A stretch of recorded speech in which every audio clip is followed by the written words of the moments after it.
Welcome to bank अड्डा YouTube channel. Bank अड्डा YouTube channel पर आपका हार्दिक स्वागत है। आज के इस टॉपिक में हम बात करेंगे फाइनेंशियल ईयर 2024-25 के आईटीआर फिलिंग के बारे में। कंप्लीट पूरी डिटेल से आज के इस टॉपिक में हम बात करेंगे कि नए नियम क्या हैं आईटीआर फिलिंग के, किन नियमों के माध्यम से आपको आईटीआर फाइल करनी है, क्या क्या चीज़ें आपको ध्यान में रखनी है, क्या क्या ये जो अभी इनकम टैक्स जो रिटर्न फाइल की जाएगी इसमें क्या क्या चेंजमेंट किया गया है, कौन कौन से एक्ट में चेंज किया गया है। कंप्लीट पूरी डिटेल से आज के इस टॉपिक में हम बात करेंगे। और उसके बाद में वीडियो के लास्ट में मैं आपको आईटीआर फिलिंग के जो 5 इम्पोर्टेंट जो टिप्स हैं उनके बारे में भी आपको लास्ट में वीडियो के बताया जाएगा। क्या क्या चेंजेस किए गए हैं टैक्स रेजिम में 2024-25 में आप आईटीआर फाइल करने जा रहे हैं, आपको किन किन बातों का ध्यान में रखना है। 2024-25 के लिए इनकम टैक्स रिटर्न फाइल यानी कि आईटीआर फाइल करने की डेडलाइन 31 जुलाई 2024 है। ये तारीख आपको ध्यान में रखनी है। जो 31 जुलाई 2024 तक आप आईटीआर फाइल कर सकते हैं 2024-25 के लिए।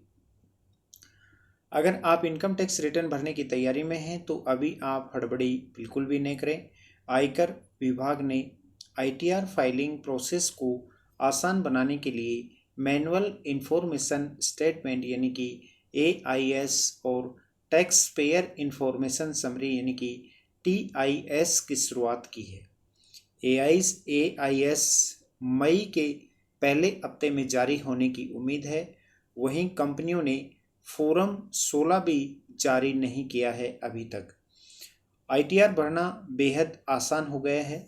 एआईएस की मदद से आईटीआर भरना बेहद आसान हो जाता है। इसलिए जब तक आपके पास एआईएस और फॉर्म 16 नहीं आपको मिल जाए तब तक आप अपनी आईटीआर फाइल नहीं करें, तब तक आप अपनी आईटीआर फाइल प्रोसेस नहीं करें। बिना एआईएस आईटीआर फाइल करने पर आंकड़ों में अंतर आ सकता है। जो आपके जो फंडामेंटल जो हैं उनमें डिफरेंस आ सकता है, जिससे आयकर नोटिस भी आपको प्राप्त हो सकता है। इसलिए आपको जब फॉर्म 16 और एआईएस फॉर्म आपको मिल जाए तब ही आपको अपनी आईटीआर फाइल करनी है। ये चीज़ें आपको ध्यान रखनी है। अब बात करेंगे कि क्या होता है एआईएस फॉर्म में टैक्स पेयर को अलग अलग माध्यमों से हुई सारी कमाई का ब्यौरा होता है। इसमें सेविंग अकाउंट से ब्याज के रूप में हुई कमाई, फिक्स डिपॉजिट से इनकम, डिविडेंड, म्यूचुअल फंड समेत अन्य सिक्योरिटीज से हुई इनकम, विदेश से मिले हुए पैसे आदि की भी जानकारी होती है। किसी एक फाइनेंशियल ईयर के दौरान किए गए सारे वित्तीय लेन देन के डिटेल सेटलमेंट को एआईएस कहते हैं। टीआईएस इसी का सारांश होता है। मीन्स एआईएस का मतलब होता है कि आपने अपने बैंक अकाउंट में एक साल के दौरान में जितना भी जो ट्रांजैक्शन आपके हुए हैं, जितना भी जो आपका लेन देन हुआ है, वो सब एआईएस में काउंट होता है। फॉर्म 16 में होती है आपकी सारी जानकारियाँ। आईटीआर फाइल करने के लिए जिस दस्तावेज की सबसे ज़्यादा जो ज़रूरत पड़ती है टैक्स पेयर को, वह है फॉर्म 16।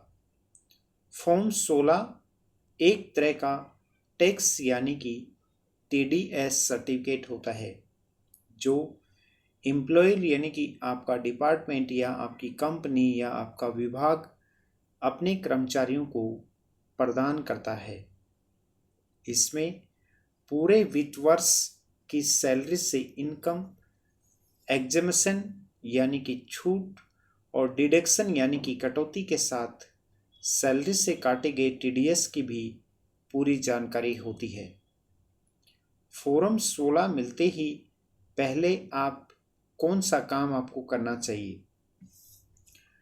टैक्स पेयर को फॉर्म 16 मिलते ही चेक कर लेना चाहिए कि उसमें दी गई सभी जानकारियां सही हैं या नहीं।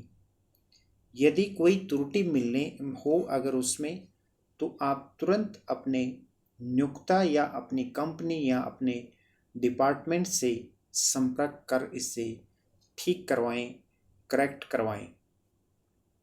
इसके बाद ही आप आईटीआर फाइल करें।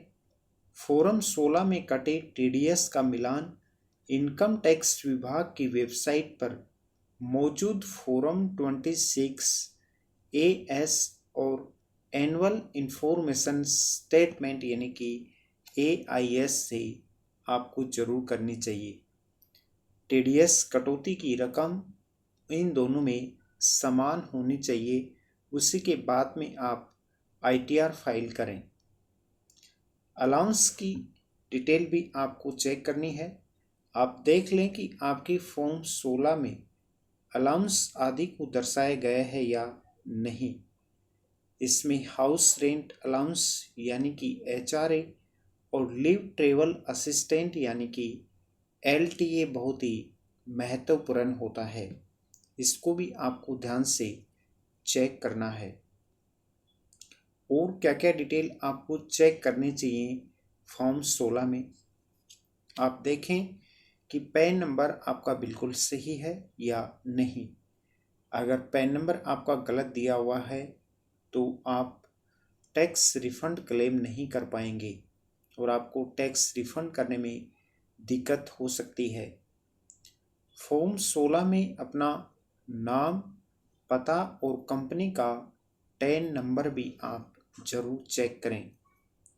पुरानी टैक्स रेजिम चुनी है आपने तो टैक्स बचाने वाले डिडक्शन का विवरण जरूर जांचें। 2023-24 के दौरान अगर नौकरी बदली है आपने तो पुरानी कंपनी से फॉर्म 16 आप जरूर कलेक्ट करें।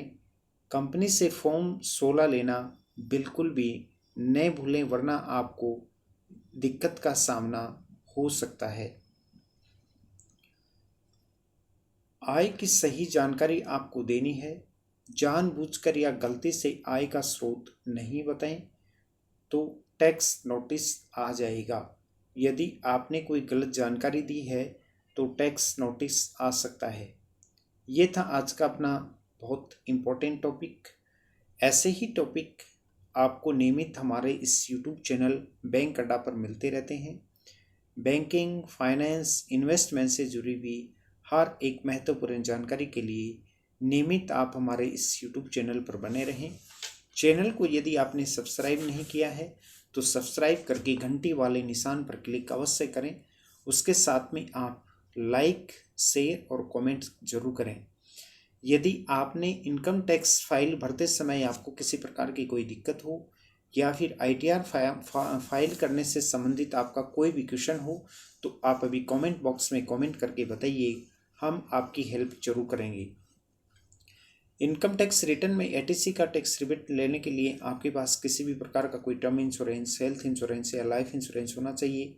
Investment, term insurance, personal loan, bike insurance, saving account, LIC, car insurance, सभी बैंकों के credit card, mutual fund, SIP के लिए भी आप हमसे संपर्क कर सकते हैं। अधिक जानकारी के लिए आप नीचे दिए हुए नंबर पर संपर्क करें या फिर आप मुझे फेसबुक, इंस्टाग्राम, ट्विटर पर भी आप ज्वाइन हो सकते हैं, जिसका लिंक नीचे डिस्क्रिप्शन में दिया हुआ है, जहां पर आपको ऐसी ही महत्वपूर्ण जानकारियां नियमित आप लोगों के साथ शेयर की जाती हैं। Thank you so much.